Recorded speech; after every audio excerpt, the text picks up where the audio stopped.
Foi só uma noite, depois veio a tosse, né? Mas aí eu já estava esperando, né? Eu falei, agora sou eu, só falta eu agora. Aí foi realmente a minha vez, né? E eu comecei apresentando sintomas mais brandos. O que me incomodou mesmo foi a tosse, viu? Rapaz, a tosse me deixou muito incomodado, porque era uma coceira terrível na garganta. Oi, irmão. Não, eu prefiro até natural, viu? Nem precisa ser gelado, não. Tá ótimo. Bom, enfim, estou só explicando aqui que se porventura eu tossir um pouquinho, né, ou a voz faltar, só para os irmãos já ficarem cientes, mas graças a Deus eu já estou bem melhor. É, e eu, né, conclamo aí a todos que se cuidem realmente, tá? Porque, embora a gente não esteja tendo aí muitos agravos, ainda assim, né, estamos tendo um novo pico, né, vai chegando, e a gente tem que tomar muito cuidado realmente, né? De toda forma, eu fiquei isolado aí durante esses dias. Quando eu saí de casa hoje, eu quase, né, respirei assim, falei, nossa, fazia tempo que eu não saí de casa. Obrigado, irmão. Opa.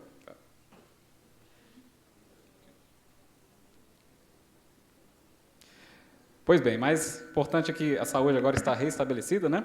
E podemos continuar servindo a Deus, agradecendo sempre a Ele, né, por nos dar condição, então, de podermos sempre estar diante da Sua palavra, vivendo o Seu querer, mesmo que falhos, mesmo que ainda contaminados pelo pecado, né, que é um vírus que eu e você ainda possuímos, que ainda não foi tirado de nós, mas um dia ele será.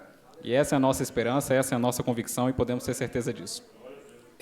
Eu não sei se está sendo ao vivo aqui, mas está sendo só gravado, né? Então, quem for assistir a esse sermão, que possa aproveitar, a palavra não é minha, a palavra tem que ser de Deus, né? Então, que você, onde quer que esteja e quando também esteja, possa ser alcançado pela palavra dele, né? Para que a palavra realmente o transforme ou a transforme em uma nova criatura. Amém? Muito bem.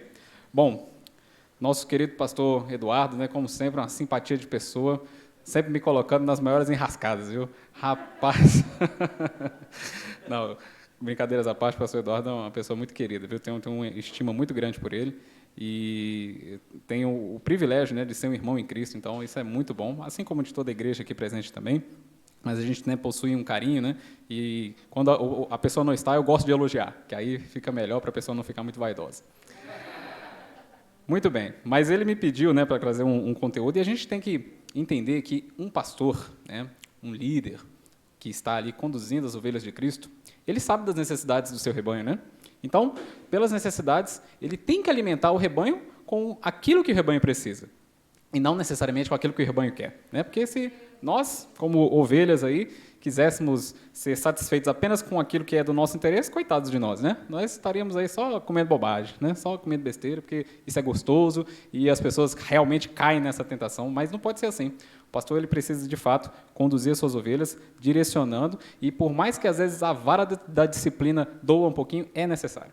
É necessário, porque a gente sabe que Deus, ele disciplina, ele corrige, sim, todos aqueles que ele ama. A gente não faz assim com os nossos filhos? O que com Deus seria diferente, não é? Então, Deus não tem o seu amor diminuído porque Ele está nos corrigindo, nos disciplinando. Ele está, na verdade, nos instruindo, nos mostrando o caminho certo. E nós, né, como às vezes crianças, podemos ficar um pouco contrariados, mas sabe, irmã, que isso é passageiro. Aquele sentimento, né, de consternação, ele passa. Depois você começa a perceber e falar, puxa, é verdade. Meu pastor tinha razão.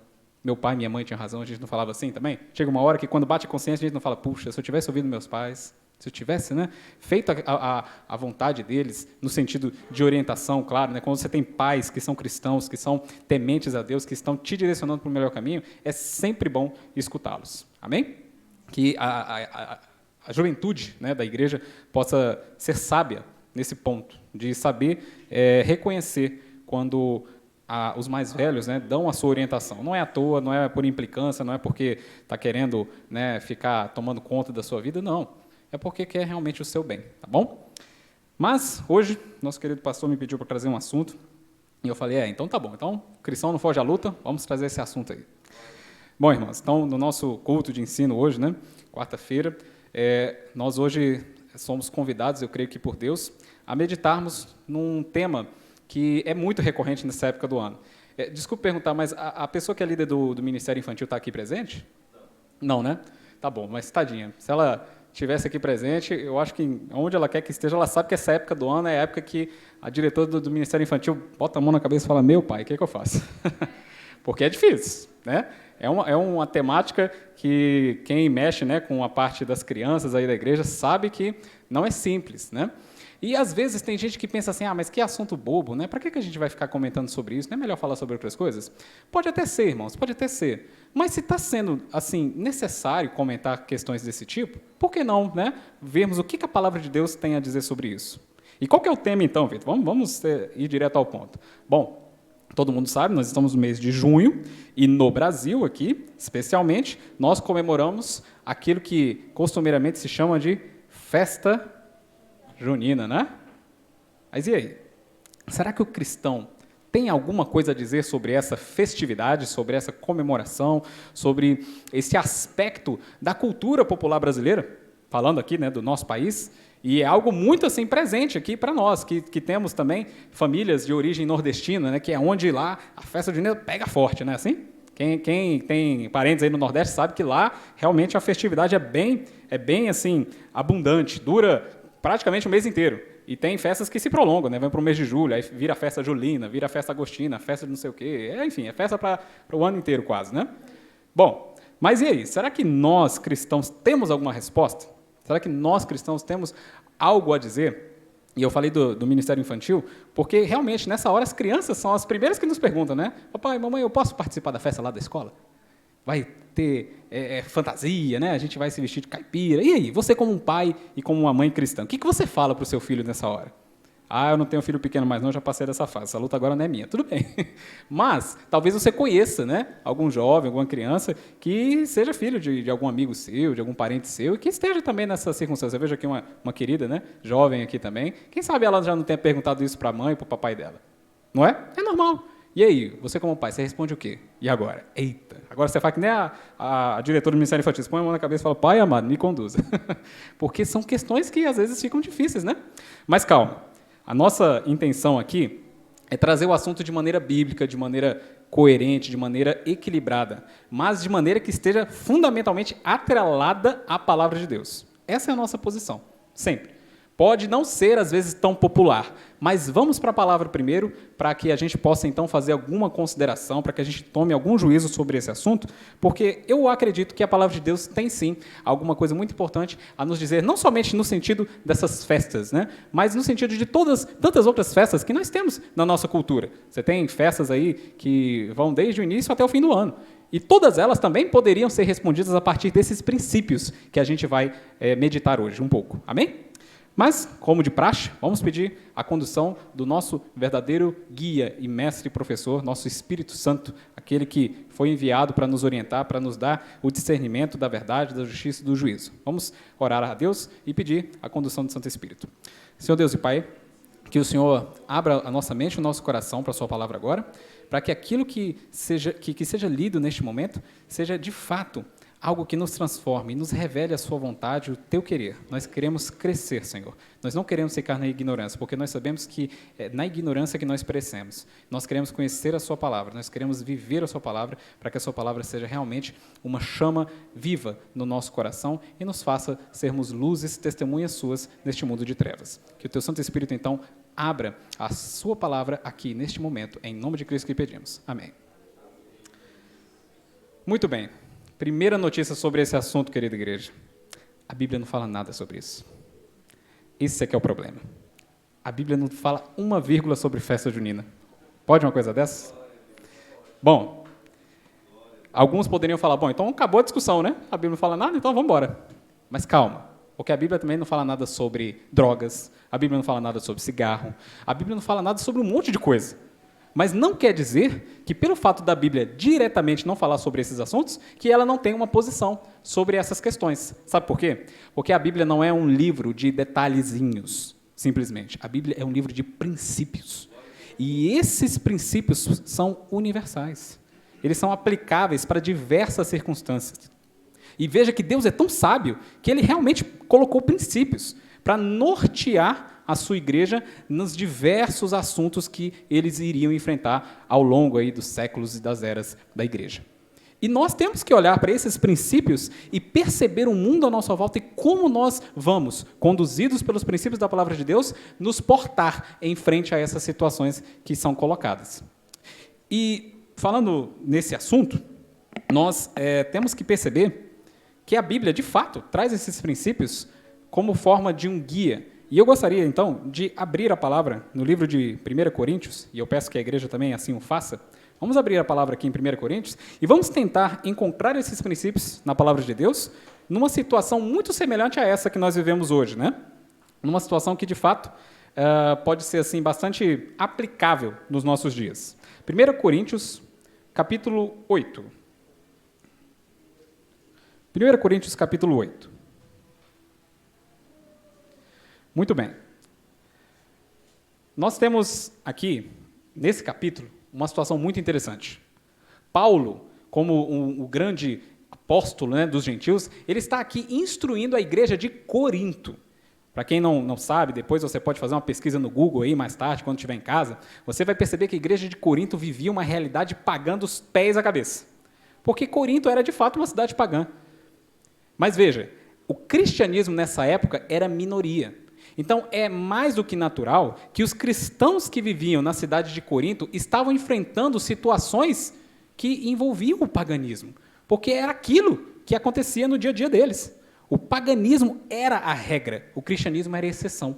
Então, eles, querendo ou não, uma hora iam se deparar com situações que precisavam ser respondidas e que geraram muitas dúvidas na cabeça dos fiéis da igreja de Corinto. E Paulo, com muita paciência, com muita longanimidade, com muito amor e com muita palavra de Deus, com certeza, ele vai agora instruir as pessoas da igreja de Corinto sobre o que eles deveriam fazer diante daquilo que eles estavam enfrentando. Vamos ler?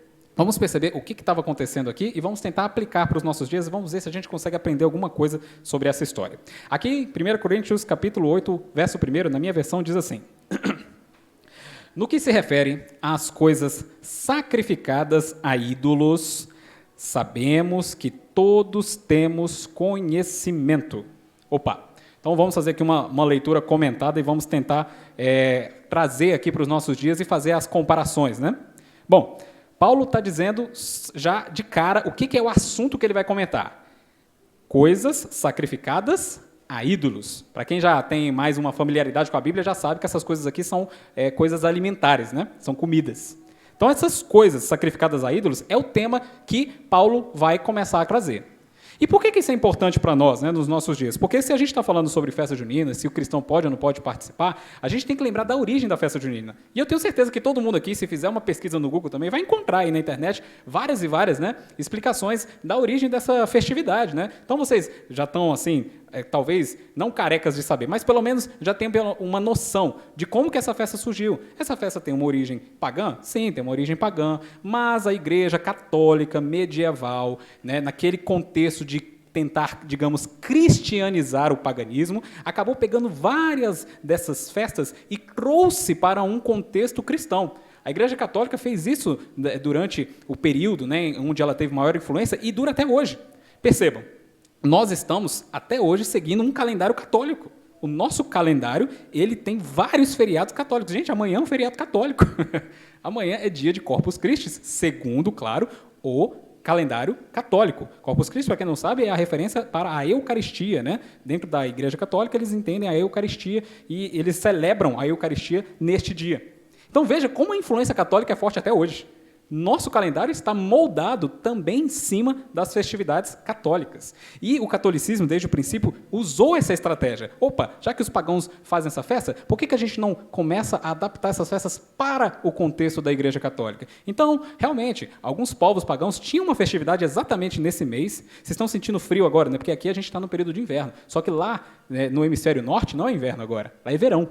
Lá estão com calor. Lá estão indo para a praia, né? A gente está aqui agasalhado, mas lá estão fazendo, né, sol lá. Porque realmente é assim que o nosso planeta funciona. As estações são assim. No hemisfério é uma coisa, no sul é o oposto e vice-versa. Então, o contrário do inverno é o verão.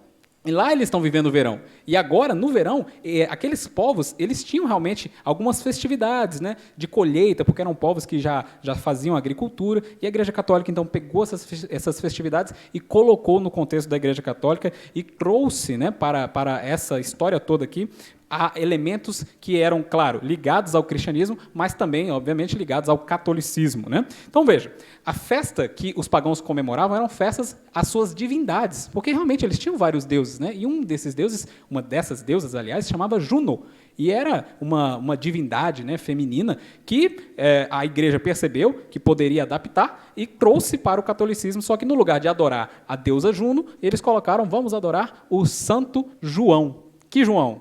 Não é qualquer João, né? É o João Batista, certo? Então não é à toa que a festa é chamada de festa de São João. E para quem já tem uma familiaridade com o catolicismo, né, porque é mais do que natural, nós no Brasil temos, às vezes, familiares que são católicos aí, né, desde berço, e é normal que a gente tenha contato com essas informações, sabe que no mês de junho não tem só o São João, né, sendo comemorado, tem mais 2 santos aí, né, que é o São Antônio, né, e o São Pedro. Para quem tem aí a memória das igrejas católicas, sabe que a Igreja Católica, durante esse mês, comemora a data de 3 santos. Então, perceba, olha a familiaridade que nós podemos ter aqui com essa situação. Lá em Corinto, eles estavam rodeados de paganismo. E nós, hoje, de alguma maneira, estamos ainda rodeados de paganismo, só que um paganismo disfarçado de cristianismo. Porque no lugar dos deuses ficaram os santos da Igreja Católica, certo? Então, esses santos, eles começaram a ser adorados, venerados, né? E a idolatria se perpetua até hoje, ok? Bom, mas e aí? O que o cristão bíblico, fiel, convertido a Deus, que sabe que Jesus é o único Senhor e Salvador, o que ele faz diante de uma situação como essa? Vamos voltar aqui e vamos ver como que a gente consegue responder algumas questões que podem surgir na mente, né, de algumas pessoas, né, nesse contexto. Aí lá, Paulo, ele continua dizendo que sabe que todos temos conhecimento, e o conhecimento leva ao orgulho, mas o amor edifica. Olha que princípio interessante que Paulo já está querendo começar aqui. Gente, você tem conhecimento? Eu tenho conhecimento? Amém, que coisa maravilhosa. Mas não adianta de nada se você for uma pessoa orgulhosa. Você está vendo como a coisa já começa a ser bem ajustada aqui? Paulo não quer que as pessoas conheçam só por conhecer e para ficarem envaidecidos, arrogantes, prepotentes. Não, Paulo quer que você seja, na verdade, uma pessoa amorosa, porque é o amor que edifica.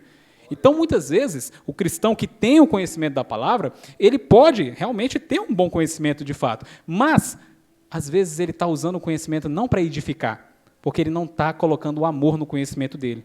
Ele está usando o conhecimento dele para quê, então? Para destruir, obviamente. Se você não edifica, você destrói. E você está destruindo várias coisas que são importantes, e Paulo não quer que isso aconteça. Paulo já está tentando deixar cada coisa no seu lugar. E falando que, olha, todos temos conhecimento, mas o conhecimento ele pode levar ao orgulho. E se ele leva ao orgulho, de nada vale esse conhecimento. Lembra que Paulo, né, escreveu assim, ainda que eu falasse a língua dos anjos sem amor, eu nada seria. Então não adianta, irmãos, não adianta a gente conhecer agora a palavra e não utilizar isso com amor, amém? Então toda vez que a gente abordar esse assunto, a gente tem que abordar com amor, porque é o amor que edifica, e é o amor que de fato vai trazer transformação para a pessoa que está aprendendo. E nós também, claro, né, somos os primeiros a aprender. E aí Paulo continua, se alguém julga conhecer alguma coisa, olha só, os conhecedores, viu? Nós, os conhecedores. Se alguém julga conhecer alguma coisa, ainda não conhece como deveria conhecer.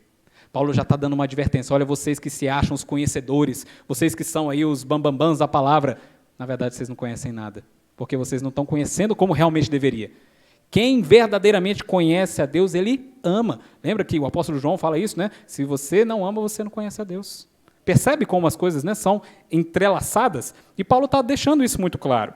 Aí ele continua, mas se alguém ama a Deus, esse é conhecido por ele. Então Paulo coloca a primeira base aqui do nosso estudo, amor. Se esse assunto não for tratado com amor, a gente já perdeu. Já começou errado. Então, toda vez que alguém te inquirir, né, te colocar ali contra a parede com um assunto semelhante ou outra coisa, né, do tipo, você não pode retrucar. Opa, peraí, eu sou o conhecedor da palavra, eu sei de tudo. Você fica aí no seu lugar porque eu tenho a Bíblia na minha mão e vou te falar agora. Calma, senão você vai destruir tudo. Sem amor, você não vai edificar nada. Então, Paulo já está querendo colocar isso em primeiro lugar. Mas ele continua. Verso 4. Quanto a comer alimentos sacrificados a ídolos, sabemos, olha o conhecimento aqui e a sabedoria de Deus, sabemos o quê? Que o ídolo, por si mesmo, nada é no mundo, e que não há senão um só Deus. Olha como Paulo está sendo agora muito prudente, muito sábio, né? Ele está dizendo o seguinte, olha, quanto a comer esses alimentos, né, que foram sacrificados a esses ídolos, essas divindades pagãs, gente, a gente sabe que no final... Opa. Ah, sim, obrigado. A gente sabe que no final das contas, qual que é a realidade? O que é a verdade mesmo? A verdade é essa aqui, ó. O ídolo, nada é no mundo. Por quê? Porque só há um só Deus. Gente, outros deuses não existem. Eles não têm condição. Deus, se fizesse assim, acabava com tudo. Deus é poderoso. E você não precisa ter esse receio, mas Paulo entende a nossa condição. Paulo sabe que há pessoas que são imaturas na fé e há pessoas que já estão mais amadurecidas. E agora Paulo está querendo que essas pessoas convivam e elas se respeitem. E que ninguém fique apontando o dedo um para o outro, falando, olha, você está fazendo isso. Não, mas você não devia estar fazendo aquilo. Calma. Paulo agora está querendo colocar a ordem. Veja, olha a sabedoria de Paulo, como é interessante. Verso 9. Mas tenham cuidado, para que essa liberdade de vocês não venha, de algum modo, a ser tropeço para quem? Para os fracos. Olha como Paulo agora harmoniza as coisas. Paulo reconhece, tem uns fracos aqui, e do outro lado, deve ter os fortes, né? Os fracos são quem? Aqueles de consciência fraca, que ainda estão aprendendo as coisas da fé, e tudo bem, é normal, todo mundo está aprendendo, uma criança ela está aprendendo, e ninguém vai condená-la por isso. Mas nós temos que agora pegar os que são fortes na fé e tirar esse orgulho deles. Lembra lá de como Paulo começou essa conversa aqui? Não vamos alimentar o orgulho, mas é o amor que edifica. É o amor que vai nos fazer crescer. Continuando aqui, verso 10. Porque se alguém enxergar você, que tem conhecimento, sentado à mesa no templo de um ídolo, será que a consciência do que é fraco não vai ser a participar de comidas sacrificadas a ídolos? É uma pergunta muito interessante. Será que se você é forte, nós aqui, todo mundo aqui na igreja é forte, todo mundo aqui é forte, mas você, por ser forte, às vezes você pode se dar, digamos, no direito, a pensar o seguinte, bom, eu sou forte. Qual o problema de eu ir ali numa festividade que tem um envolvimento idólatra, né, que tem realmente um contexto ali de culto a outras coisas que não sejam o Deus verdadeiro? Qual o problema? Eu sou forte, eu sei que aquilo não é nada, eu gosto de uma canjiquinha, eu gosto de uma comidinha, né, que tem nessa época, é um prato que eu saboreio, vou lá. Vou comer, não tem problema, vou estar lá no meio, todo mundo está na festa, mas eu sou forte, eu sei o que é a realidade, não tem problema nenhum. Mas aí Paulo está dizendo o seguinte, mas cuidado. Olha como Paulo, ele dá esse alerta, cuidado. Porque se um fraco na fé te ver, o que você vai dizer? E se um fraco na fé, uma pessoa que acabou de conhecer a Jesus, olha para você e fala, ué, irmão, eu não estou entendendo. Eu não estou entendendo, irmão. Eu achei que a gente não tinha mais nada a ver com essas coisas, então, quer saber? Eu vou lá também. Eu vou lá participar disso aqui. Aí está vendo que uma coisa já avacalhou, né? Uma coisa já foi puxando a outra. Então, veja, Paulo, ele está trazendo para nós agora uma sabedoria muito importante. Ele está mostrando o seguinte, olha, irmãos, você que sabe que só tem um Deus, você que sabe que realmente Deus é único, você sabe que Deus não tem outro igual, é o nosso Senhor e Salvador, somente Ele, que qualquer divindade, qualquer idolatria que possa existir, ela não vale nada. Você que sabe disso, amém, você tem um conhecimento. Mas agora usa esse conhecimento com amor, porque tem pessoas que não sabem disso. Tem pessoas que ainda não alcançaram essa maturidade. E essas pessoas podem ser afetadas pelo seu exemplo, ou, quem sabe, pelo seu mau exemplo. Porque é isso que Paulo vai continuar aqui. Olha só, no verso 11. E assim, por causa do conhecimento que você tem, olha aí nós, né, que somos cheios de conhecimento, perde-se o quê? O irmão fraco, pelo qual Cristo morreu. Adiantou essa sua posição arrogante, vaidosa, prepotente, de superioridade, né, cristã, de se achar tão conhecedor da palavra que não vai ser afetado por nada? Adiantou isso, sendo que agora você virou um motivo de tropeço para um irmão que ainda não alcançou esse teu grande conhecimento? Veja como Paulo agora está dando um puxão de orelha em todo mundo. Verso 12. E deste modo, pecando contra os irmãos, agora Paulo está sendo direto, gente, isso é um pecado contra o seu irmão. Você está pecando contra ele, sabe por quê? Porque você está incitando o seu irmão a voltar naquilo que ele um dia saiu. Vamos trazer para uma questão prática. Imagina que um irmão católico percebeu que a palavra de Deus é a palavra viva, é a palavra verdadeira, e ele se converte a Jesus de maneira definitiva. Ele percebe que todo aquele contexto que ele estava vivendo era um contexto de confusão, que não tinha nada a ver com a Bíblia, e que ele agora sabe a verdade, mas ele acabou de conhecer isso. E aí, de repente, ele vê toda a igreja lá, né, festejando, né, como se nada tivesse acontecido. O que ele vai pensar? Ele vai falar, então eu estava certo no final das contas. Então, na verdade, não tinha diferença nenhuma. Deixa eu voltar para lá. Paulo está dizendo para a gente ter esse cuidado, para a gente ter realmente esse discernimento, essa sabedoria. Porque se a gente faz isso, a gente peca contra o nosso irmão, ferindo a consciência fraca que eles têm, é contra Cristo que vocês estão pecando. E é por isso, se a comida serve de escândalo ao meu irmão, nunca mais comerei carne. No caso aqui eram as carnes, né, sacrificadas, para que não venham a escandalizá-lo. Então vamos trazer agora para o nosso exemplo. Se nós temos conhecimento de que há irmãos que são ainda fracos na sua relação com Deus, no sentido de maturidade espiritual mesmo. Eu sei que você gosta de uma canjiquinha. Eu também gosto. É bom. Talvez você goste de um curau. Talvez você goste de um milhozinho assado. Normal. Quem não gosta, né? É muito saboroso. Mas quer saber? Faça que nem Paulo. Eu nunca mais vou comer isso, se isso for um motivo de tropeço para um irmão meu. Ah, mas eu gosto tanto. Será que eu tenho que me sacrificar assim? Sim, tem que se sacrificar sim.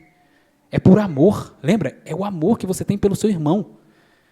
Aí você tem que decidir o que você quer, né? Se você ama mais o seu prazer, a sua satisfação, ou se você ama a Cristo, por quem aquele seu irmão agora foi resgatado.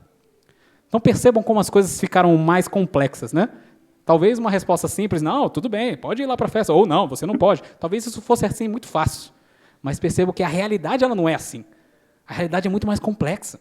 E é por isso que a palavra de Deus é tão maravilhosa, porque ela traz resposta a essa realidade complexa. E ela está colocando cada coisa no seu lugar. No final das contas, nós temos que sempre fugir da idolatria. Isso é fato. Eu acho que nem precisava estar falando muito, mas tem tantos e tantos textos que condenam a idolatria. Então, se você sabe, meu irmão e minha irmã, que há ali uma festividade cujo contexto está sendo, obviamente, né, inserido a idolatria, você sabe que os santos não salvam ninguém, eles não intercedem por ninguém, porque só há um mediador entre Deus e a humanidade, que é Cristo Jesus, o homem. A Bíblia já deixa isso muito claro. Olha, só tem, assim, por nome, né, só tem duas pessoas que a Bíblia cita diretamente que estão no céu. Estou falando assim, por nome, né, porque quem, no final das contas, sabe quem está salvo não é Deus, né, mas por nome a Bíblia já citou dois. Enoque e Elias. Enoque foi levado ao céu e Elias também foi levado ao céu. Então a gente garante que eles estão lá no céu, porque a Bíblia está dizendo. Mas em nenhum momento a Bíblia está dizendo que Enoque e Elias estão intercedendo por nós. Em nenhum momento a Bíblia está dizendo isso. É fato. A Bíblia ela nunca trouxe um verso sequer falando de uma intercessão de São Enoque ou São Elias. Não existe. Então esse é o conhecimento. Esse é o conhecimento que nós temos. Mas espera lá. Vamos também usar agora a maturidade e o discernimento. Se porventura alguém numa rua faz ali uma festividade nessa época, sem nada de envolver santos, é porque, por ser uma questão cultural, eles preferem brincar, eles querem estar ali, né, trocando conversas. Se nesse ambiente não está sendo colocado sexo explícito, não está sendo colocado nenhuma idolatria, não está sendo colocado nada que ofenda a Deus, será que tem algum mal em eu participar disso?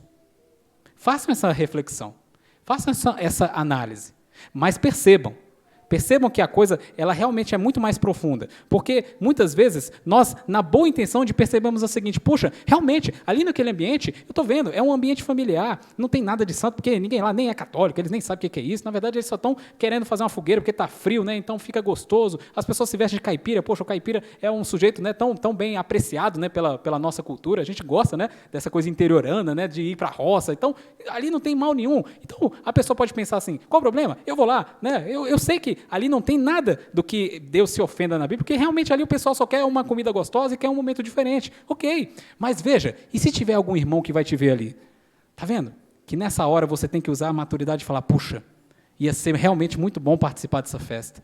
Ia ser muito bom estar ali, né, confraternizando. Quem sabe são amigos meus que estão ali também, né, se divertindo de modo saudável, claro, sem bebida alcoólica, sem nada que possa embriagar, entorpecer. Não, uma coisa realmente saudável, que às vezes é promovido, de maneira muito rara, claro, mas às vezes acontece.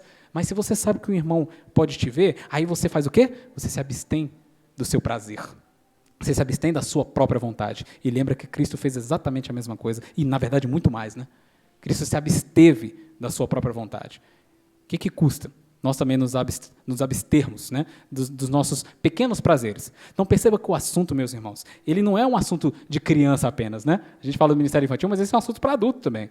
É um assunto porque isso serve para tudo. Não é só para as festividades juninas. Você tem outras festividades aí, você tem o tal do Halloween, você tem o tal do Carnaval, aí fica difícil, né? Aqui, aí você consegue perceber que ali não tem espaço, né? É complicadíssimo você encontrar algum meio, né, que aquilo possa ser benéfico. Claro, por quê? Porque ali, obviamente, está sendo, né, violado vários e vários mandamentos da palavra de Deus. Mas percebam, nós estamos lidando com um mundo realmente complexo. E muitas vezes as respostas não vão ser tão simples. Mas é tão bom você saber que Deus nos dá o direcionamento para cada coisa. Então, se você tem um ambiente familiar que seja realmente agradável, que seja um ambiente virtuoso, é difícil encontrar. Não é em qualquer lugar que você encontra, não. Mas às vezes existe. Às vezes tem famílias que fazem isso na própria casa. Pode participar? Bom, eu acho que não tem nenhum problema.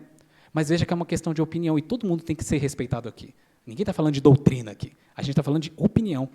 E vocês vão perceber isso lá em Romanos 14, porque nesse trecho da carta de Romanos, Paulo tratou do mesmo assunto, praticamente. Em Romanos 14, Paulo fala que nós temos que ter esse cuidado de evitar discussões que envolvam realmente opiniões. Paulo fala aqui em Romanos 14, verso 1, acolham quem é fraco na fé, não, porém, para discutir opiniões. Veja que Paulo não quer que a gente crie uma rivalidade. Não, aquele grupo aceita aquilo, aquele grupo não aceita. Não, a gente tem que acolher e entender a maturidade espiritual de cada um. Mas é um acolhimento, viu? Não é um julgamento. E isso vale para os fracos também, porque os fracos eles têm a incrível capacidade de apontar, né? E de querer julgar todo mundo, porque, no final das contas, os fracos eles têm uma mania tremenda de serem legalistas e de quererem colocar as ações como mérito de salvação. E nunca foi assim e nunca será.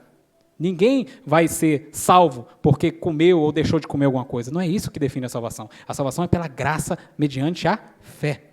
Nada do que eu e você possamos fazer vai te colocar fora, né, ou dentro dos caminhos, porque não é isso que define. Mas é óbvio, a partir do momento que você foi salvo, você agora vai viver o estilo de vida de um salvo. E o estilo de vida de um salvo ele é diferente. O estilo de vida de um salvo ele é realmente singular. E o estilo de vida de um salvo pensa sempre no próximo do que em si mesmo. Então, se é para abdicar o meu próprio prazer, se é para abdicar a minha própria vontade, que assim seja. Porque eu não quero ser um tropeço para o meu irmão que ainda não tem esse discernimento ou que está tão sensibilizado com essas coisas que ele realmente não vai compreender o que está acontecendo e vai usar, às vezes, aquele motivo como algo de escândalo, né? E vai querer, muitas vezes, criar um problema que não era necessário. Então, irmãos, eu sei que a situação pode ser um pouquinho complicada, mas eu queria dar uma dica para finalizar aqui a nossa mensagem. Toda vez que você encontrar esse assunto, você tem que tentar voltar ali nas raízes da Bíblia e perceber o que as pessoas não estão falando. Por exemplo, estão falando que é festa de São João. Mas quem foi São João? Porque se a gente está dizendo, não, isso não pode, ou então isso não deveria ser dessa forma, ok, realmente, está legal, tudo certo. Mas você tem que saber quem é João Batista, né? Já que você está, né, colocando aí essa imposição, né, se mostrando um conhecedor da palavra. Você sabe quem é João Batista? Você sabe quem foi este homem? Você sabe a vida e a história dele? E você sabe por que ele foi realmente um homem tão importante para a história cristã? Se você não sabe, irmão, então, por favor, primeiro volte para a Bíblia e tenha conhecimento da palavra para você depois poder querer ensinar as pessoas. Porque senão você vai ser somente um hipócrita. E nada mais do que isso. Um hipócrita. Uma pessoa que não faz o próprio dever de casa e está querendo cobrar dos outros uma posição que nem você tem. Então não pode. Mas eu te digo uma coisa. João Batista foi realmente um sujeito muito interessante. Um sujeito muito interessante. Mas se tem uma coisa que ele fez, e eu vejo isso que não é à toa, que Satanás tenta confundir a nossa cabeça, né, com as figuras da Bíblia, e isso não é por acaso, tem um propósito. Mas a gente não pode cair nesse engano. João Batista, ele fez o que todos nós como igreja temos que fazer. Ele preparou o caminho do Senhor. Toda vez que você lembrar desse nome, São João, e não tem problema de chamar de São não, tá? Porque ele é realmente um homem santo. Santo significa separado. A gente tem que se apropriar dessas palavras e não achar que são palavras que agora não são mais nossas. Não, Paulo fala aos santos da igreja de Corinto, aos santos da igreja de Éfeso, aos santos da igreja tal. É assim que Paulo se porta, né, diante dessas pessoas. Nós somos santos. Nós temos que assumir essa palavra para nós. Somos santos. Amém por isso. Santos não quer dizer que você é impecável, que você é imaculado. Não, santo quer dizer que você é separado para a obra de Deus. Então você tem que assumir essa palavra para si. Eu quero ser santo, me santifica, Senhor. E João Batista foi um homem santo realmente. E ele preparou o caminho. Ele mostrou o que deveria ser feito. Ele trouxe a pregação do arrependimento. Ele ensinou o batismo. Os nossos irmãos católicos, com toda a sua sinceridade, até hoje não realizam o batismo que a Bíblia ensina. O batismo verdadeiro, o batismo de imersão. Foi João Batista que trouxe essa cerimônia, né, para dentro da igreja, mostrando como que um salvo vai mostrar para o mundo que ele foi salvo. Não é através de de colocar água ali em cima, né, de um bebezinho que não sabe nem o que está acontecendo. Não, são pessoas adultas, conscientes, que sabem o que estão fazendo. Ou, pelo menos, pessoas que já têm a idade da razão, né, porque tem muitos jovens que já sabem poder escolher o que querem realmente. Né? Então, é assim, e é por imersão. O João batizava onde tinha muitas águas. E é dessa forma, você tem que mergulhar a pessoa. Essa é a maneira correta de se batizar. Então você pode aproveitar para o irmão católico e falar, irmão, olha só, você sabia que João Batista, ele trouxe essa cerimônia tão bonita, e que ele fazia assim, assim, assim, e talvez o irmão católico possa pensar e falar, rapaz, eu nunca fui batizado. Porque ele acha que foi, mas na verdade nunca foi. Então está vendo como a conversa pode ser desenvolvida com muito mais amor, com muito mais conhecimento da palavra, sem você querer tacar pedra, sem você querer destruir as coisas. A gente tem que ter essa sabedoria, a gente tem que ter esse discernimento, porque no final das contas, é Deus que precisa ser exaltado. João falou assim, importa que ele cresça e que eu diminua. Eis o Cordeiro de Deus que tira o pecado do mundo. Essas palavras foram de João Batista. Olha que homem! E a gente fica aí nessa briga, né? E sem esquecer, aliás, esquecendo quem realmente foi esse João Batista. Está vendo como Satanás quer enganar a gente? Quer botar a gente em discussões, tirando o foco do que realmente deveria ser discutido? Então aproveita a época. Aproveita. Amanhã é Corpus Christi, os católicos vão fazer suas cerimônias, né? Eu tenho certeza que muitas pessoas, elas têm a sua fé sincera, mas se você tem conhecimento de alguém que vai, né, se envolver em alguma cerimônia e ela te dá essa liberdade, você pode falar, puxa, você sabia que o corpo de Cristo, realmente a sua igreja é o corpo de Cristo, e você pode começar um assunto muito importante, falando da Santa Ceia, porque a Eucaristia ela está envolvida ali na Santa Ceia, mas a Santa Ceia, ela tem o lava-pés, ela tem o suco de uva, então você já começa a desenvolver toda uma conversa em cima da Bíblia, gente. Olha as oportunidades que a gente está perdendo. A gente está deixando as pessoas, né, irem para o inferno, achando que elas já estão, né, perdidas, mesmo que não tem oportunidade. Ainda tem, ainda tem. Enquanto houver a graça de Deus sendo distribuída para toda a humanidade, a oportunidade está de pé. Todo mundo. Então, um dia fomos nós que aceitamos. Por que nós não agora podemos ser essas pontes, né, que o Espírito Santo usa para trazer essas pessoas? Não vamos olhar com condescendência, com ar de superioridade, de vaidade, não. Vamos olhar com compaixão. Vamos olhar para essas pessoas e reconhecer nelas filhos e filhas de Deus, que estão precisando dessa palavra. Se eles te derem a abertura, meu irmão, vai com tudo. Prega. Prega em todo momento. Paulo falou isso para Timóteo. Prega, insta.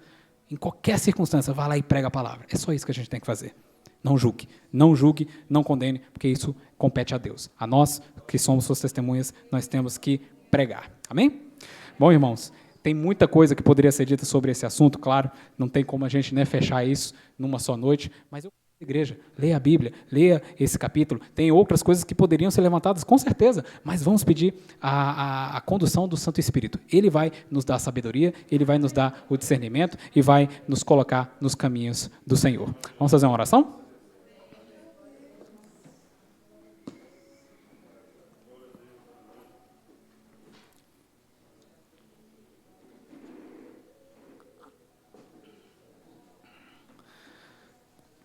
Senhor Deus e Pai amado, nós neste momento vimos um pouquinho do que é a sua palavra e que tremenda é a sua palavra. Quão maravilhosa é a tua lei, quão maravilhosa é a tua graça, quão justo e santo é o teu amor revelado para nós. Nós queremos ter a sabedoria. Um dia o sábio Salomão pediu exatamente isso, sabedoria, e a ele foi concedida. E nós, como teus filhos, também podemos fazer esse mesmo pedido. Nos dê sabedoria, Senhor. Nós estamos diante de um mundo complexo. Nós estamos diante de um mundo que nos desafia. Nós estamos diante de um mundo que realmente nos coloca circunstâncias que aparentemente são difíceis de se resolver. Mas nós, como cristãos, sabemos que em todas as circunstâncias o Senhor nos deu uma resposta. O Senhor não quer ser dono apenas de uma parte da nossa vida, o Senhor quer ser dono de toda a nossa vida. Nossa vida material, nossa vida profissional, nossa vida social, familiar, espiritual, não importa, toda a nossa vida é sua. Que o Senhor, então, nos transforme. Ainda que sejamos estes vasos quebrados, nós sabemos que o Senhor é o oleiro e o Senhor pode nos restaurar, o Senhor pode nos transformar.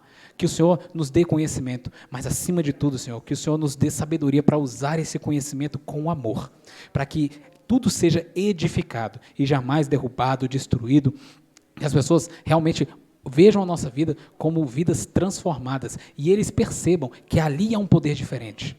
Nós sabemos que só há um só Deus, mas tem pessoas que infelizmente ainda não sabem disso, mas elas vão reconhecer através da tua transformação em nossas vidas como vale a pena te seguir, como vale a pena te servir. Que o Senhor continue conduzindo a sua igreja, conduzindo os seus filhos e filhas, aumentando neles o teu poder, a tua palavra. Que eles sejam instrumentos em tuas mãos, hoje e sempre. É em nome de Cristo que nós te pedimos. Amém.